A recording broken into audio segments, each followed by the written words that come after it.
Boss never, never have peace. Get up.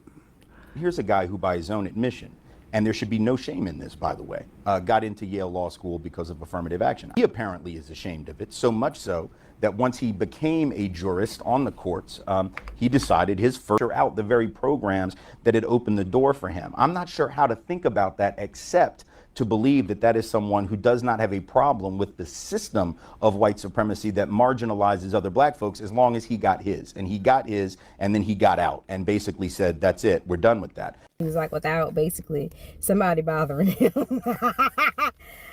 May his never, never have peace. Because, sir, after you have basically closed the door on every ladder that has gotten you to where you are, may your ass never go out and have peace, my good bitch. Okay? Because you aspire to be something that you will never be. And baby, I wish that back then y'all would have listened to us, because I remember telling my aunts and uncles and things, believe Anita Hill. If they would have believed a black woman, baby, we would have never been here. We would have never been here. Because I swear to God, the way that man has kicked down anything that is helpful to black people, all because he hates himself, is wild and crazy. And then thinks he deserves peace as he has been caught doing the things that he has been doing financially, sitting on people's yachts and whatnot. And baby, they don't love you. They don't like you. They just like the fact that you have helped them dismantle the things that they feel black people do not deserve to have. On stolen land, no less.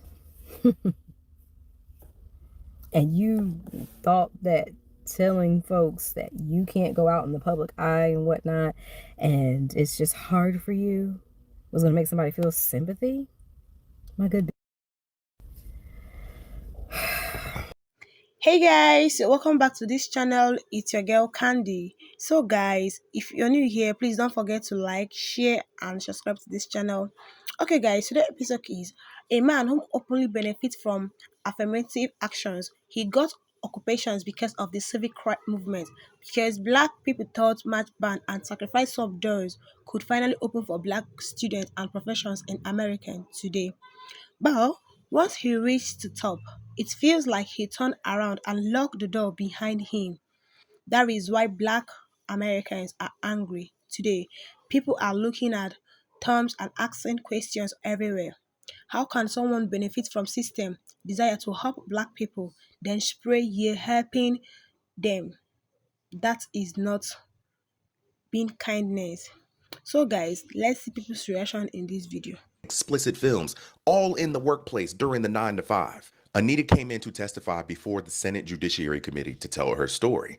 The only problem is the people she was testifying before were 14 white men, and they weren't trying to hear anything she had to say. Frankly, a lot of their line of questioning was disrespectful. Committee, what was the most embarrassing of all the incidences that you have alleged? You testified this morning that the most embarrassing question involved, that's not too bad, women's large breasts. That's a word. Are you interested in writing a book? It is appropriate to ask Professor Hill anything any member wishes to ask her to plumb the depths of her credibility. You are not now drawing a conclusion that Judge Thomas sexually harassed you. Yes, I am drawing that conclusion. That's Well, I my... understand. Anita tells her story in excruciating detail. Clarence responds and calls this nothing but a high-tech lynch. And that was it. Clarence Thomas still becomes a Supreme Court justice. Anita Hill goes back to her life as a professor at Oklahoma State. She receives death threats, and nobody believes her. Clarence Thomas wouldn't speak about this, wouldn't even really deny the allegations until he spoke about it in his 2007 book, My Grandfather's Son, where he called Anita Hill his most traitorous adversary and said that she was mentally ill. Anita Hill is still alive, still a lawyer, still a professor of law, and I hope wherever she is, that she had a great day. Because what you mean, Clarence Thomas said the ultra-conservative black white supremacist Supreme Court justice voted against affirmative action and the Civil Rights Act while benefiting from both.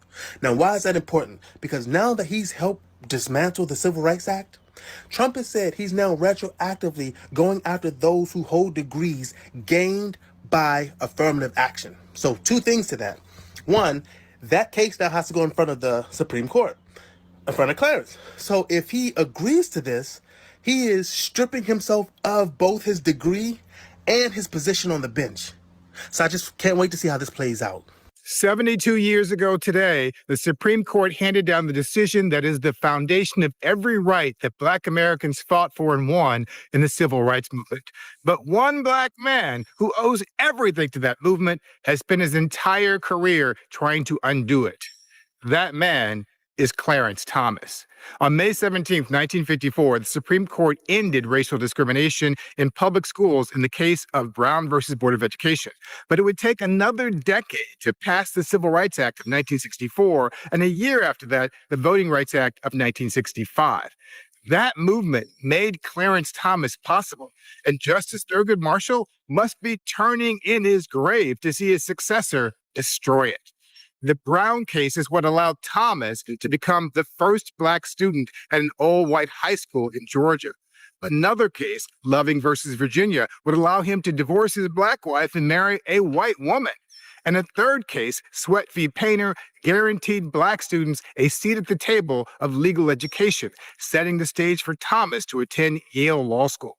The civil rights movement gave Clarence Thomas every opportunity in his life. Even his current job as a Supreme Court justice came because of affirmative action.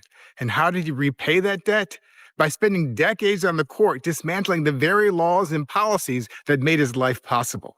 Just in the past few weeks, he voted to allow two southern states, Louisiana and Alabama, to take away majority Black congressional districts.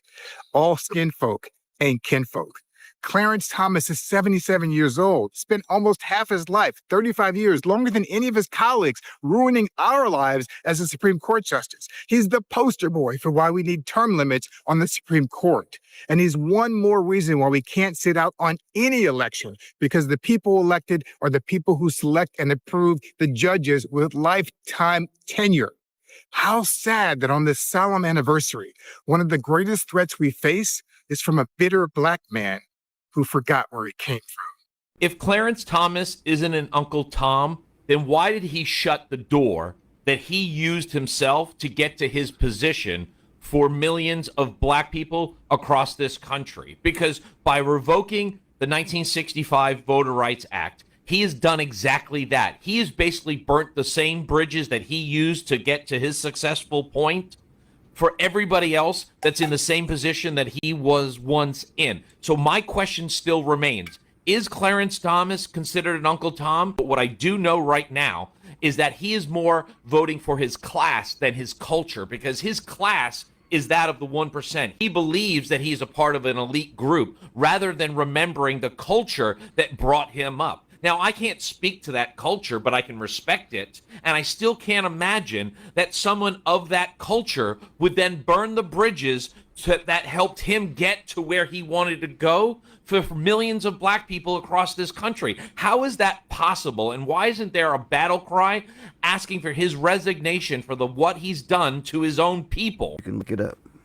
Here's a guy who, by his own admission, and there should be no shame in this, by the way, got into Yale Law School because of affirmative action. He apparently is ashamed of it, so much so that once he became a jurist on the courts, he decided his first and foremost obligation, apparently, was to help usher out the very programs that had opened the door for him. I'm not sure how to think about that except to believe that that is someone who does not have a problem with the system of white supremacy that marginalizes other Black folks, as long as he got his. And he got his, and then he got out and basically said, that's it, we're done with that. I think if you look at his rulings, and particularly if you contrast his behavior as a judge and as a justice with the man he replaced on the court, Thurgood Marshall, you know, it's very interesting to see that one of the greatest jurists in American history when it comes to civil rights and when it comes to human rights and progressivism was replaced by one of the most reactionary justices, because George H.W. Bush knew that you had to replace the Black justice with another Black justice. He didn't want to replace him, however, with the Black justice that had a connection to the movement,